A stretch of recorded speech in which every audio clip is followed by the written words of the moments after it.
And there it is. Washington is indeed officially number 4. Florida State has dropped to number 5 in this week's college football playoff top 25 rankings. I will say again, Aslan, I think if Jordan Travis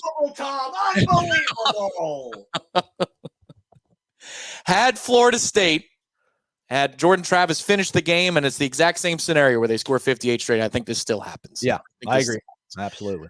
So they're gonna talk about this like it's the weight of the world. I don't think it has anything to do with, well, it now does, but it wouldn't have had anything to do with an injury. If Jordan Travis was healthy. Washington's resume at this point is better.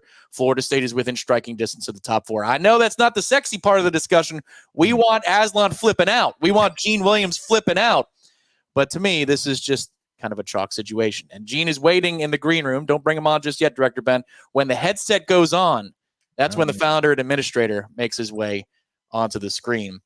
Do we have anybody that's going to be able to listen to Norvell's interview that's coming up here? I mean, I might be able to, if you and Gene want to carry that, I might be able to plug one of my headphones into my other ear and hear what he's saying, because he's scheduled to be interviewed on this. So it'll be kind of interesting to hear him talk about it and, react to the news, which again, I mean, I'm going to believe when he also says like he doesn't care, because I don't think he does, because he knows that they valued the Miami win. I think this committee, Boo Kerrigan, said as much. I think they'll value a win at Florida with the backup quarterback. And I think if they can beat Louisville with their backup quarterback, they're going to value that as well. I mean, I was looking real quickly at Cardell Jones, because we keep hearing about that, right? Tom, 2014, Ohio State goes down to their third string quarterback, still makes it to the playoff, ends up winning the national title. Man, he did not look good. He was 5 of 9 against Illinois, 2 for 3 against Michigan, 12 of 17 against Wisconsin. And that wasn't great, but that was enough to keep them in the thick of making it to the playoffs. So maybe Florida State doesn't even need style points. Maybe because other stuff around them will help, bolster their case here the next 2 weeks. I think so. I mean, they just put the graphic on the screen with the 2 resumes. I mean, it's clear. It's okay. You could be a Nole and say that it's clear that Washington has the better resume at this point. You can also say that if Florida State goes 13-0, they should 100% be in the playoff. That's my personal take on it. But let me ask you, Aslan, do you think that if they go 13-0, it's a lock, or do you think that their shenanigans could be at play here in the next couple of weeks? I mean, I don't want to be like, oh, you're an ESPN stooge, Aslan. You're listening to the narrative. I mean, it's close to a certainty. But I'm most worried about the Georgia-Alabama situation, where if Alabama barely beats Georgia, let's say 28-27 or something, would they think that both those teams are worthy of being in there? And if Washington goes undefeated, they're ahead of you right now. Hard to imagine you'll jump them by you beating Louisville and them beating Oregon. Yep. That's like that fear that you have. But I was asking Corey this on the podcast. Let me flip it to you. Is the best scenario for everybody to stay undefeated, Tom? Like Georgia stay undefeated. Obviously, your Big Ten champion will probably be undefeated. Washington stays undefeated. Florida State stays undefeated. And then it's a piece of cake. It's like, all right, there's 4 undefeated teams left. Boom, it's solved. We don't have to think about anything. Whereas if teams start losing, if Georgia loses, when you're like, well, they're the 2-time consecutive defending champions. They barely lost to Alabama. Then you just have to factor in Alabama versus Texas. And I know people are like, well, Florida State's undefeated in that situation. They're obviously going to jump ahead of everybody. Yeah, it's like, well, no, I think at that point, maybe they start really parsing all these things down to a really finite, granular degree, which might then make your resume come even under more scrutiny. Yeah, I think it's an interesting way of putting it, because there's going to be a 1-loss team that makes the college football playoff. We know that right now. Not for sure, but it's very likely. I mean, it's to think that 4 Power 5 teams are going to go undefeated after 13 games. Hard to believe, but it could happen if the Big Ten champ, runs the table, Georgia runs the table, Florida State runs the table, and Washington runs the table. Yeah, what I'm doing in my brain is I'm chalking up Oregon beating Washington, and that's probably unfair to Washington. That probably is, but it's just with what I've seen, I think that's going to be next Friday night, a rematch with an Oregon win, and you probably have 1-1 team in the field. I think what could make it dangerous, if anything, and I believe this in my heart of hearts, they go 13-0, they're going to the playoff. This isn't a discussion whether there are multiple 1-loss teams in the SEC. I think they're going to be okay. The danger to me is if Texas drops out, because I feel like Alabama is held back by that head-to-head loss to Texas. There's this barrier that does not allow Alabama to cross into the discussion. But if Texas were to drop one, I don't think they'll do so this week. But if they were to drop the Big 12 championship game, suddenly Alabama is free to climb up the ranks a little bit quicker.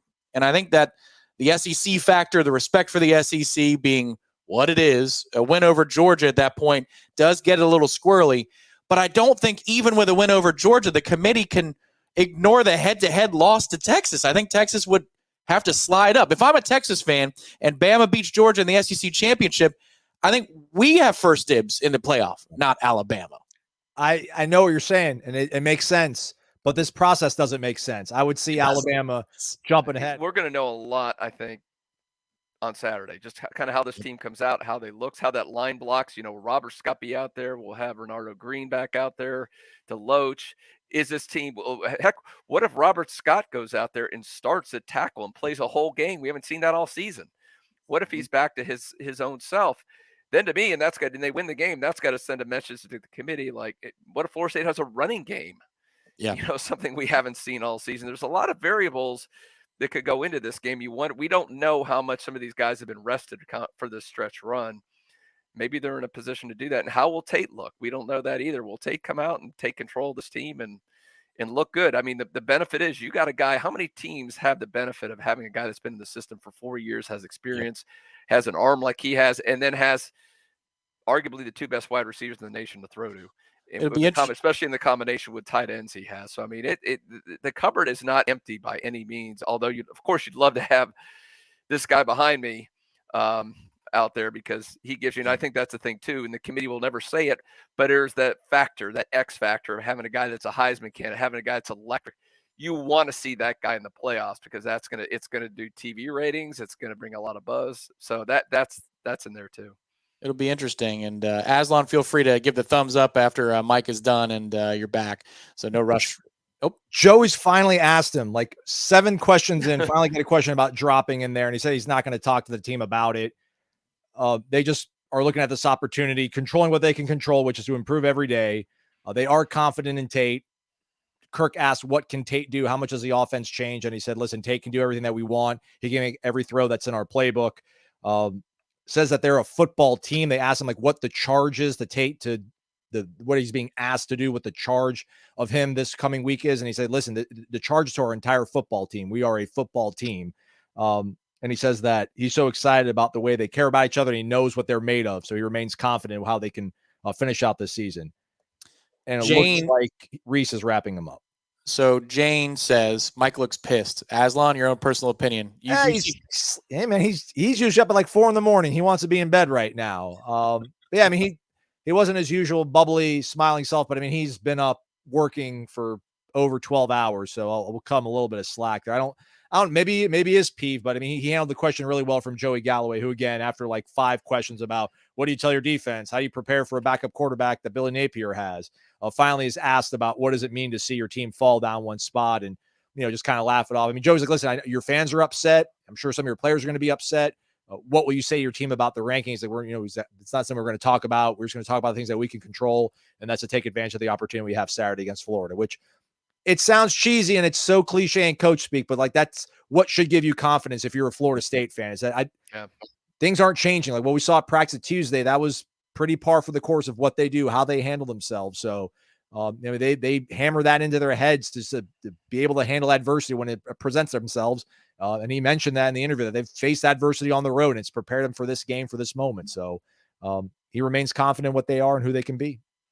The Noles maybe he's still a little pissed about the North Alabama trying for a field goal at the end of the game because he did look a little bit more dialed in. When I couldn't hear him, I know you heard Aslan. He looked very more serious than usual. Like usually with us, he's a little bit more jovial, and I've seen him kind of be happy-go-lucky on national interviews. He was completely dialed in and serious on this one. So yeah, maybe it's just he's putting on the game face at this point. Yeah. Hey, the one thing it's interesting to me that's never been brought up, and this is who goes into Clemson and beats them.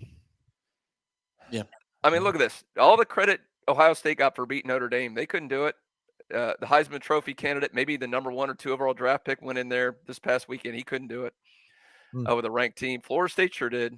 But again, it doesn't seem to get brought up in these discussions when you're talking about resume. At least the win over Clemson this week in the graphic had a number next to Clemson's name. Congratulations, Tigers. Welcome back into the playoff rankings, though. Way to go there. At 7-4, they made their way back into the top 25. Maybe, just maybe, with a win over South Carolina, so they can finish their season at a robust 8-4. The Tigers can give Florida State a bit of a feather in Florida State's cap